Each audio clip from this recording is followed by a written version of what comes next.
ইংৰাজী ভাষাৰ প্ৰতি যিটো দুৰ্বলতা সেই সময়ত নিউডালিয়াৰে দেখিছিল আৰু তাতে ইংৰাজী ভাষাৰ প্ৰাধান্য লাভ কৰা কথা তাতে ত্ৰুটি হিচাপে উল্লেখ কৰিছিল। তাৰপিছত ত্ৰুটিপূৰ্ণ শিক্ষাদান পদ্ধতি আৰু ত্ৰুটিপূৰ্ণ পৰীক্ষা পদ্ধতি আৰু শিক্ষা পদ্ধতিৰ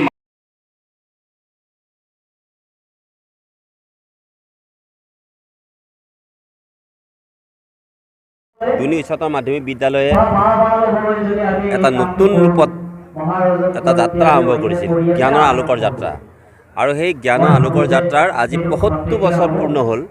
আৰু সেই উপলক্ষে আজি আমাৰ ৭৫ বছৰ পূৰ্ণ হোৱা উপলক্ষে আজি যি এটা শুভাৰম্ভণি অনুষ্ঠান মহাৰাজৰ জয়ন্তী, সেয়া আমি আৰম্ভ কৰিছোঁ আনুষ্ঠানিকভাৱে।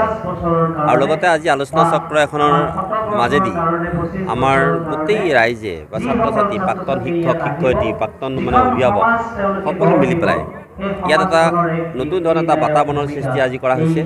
আৰু একেধৰণে অহা বছৰ আজিৰ দিনটোতেই আমাৰ মহাৰাজৰ জয়ন্তী আমি সামৰণি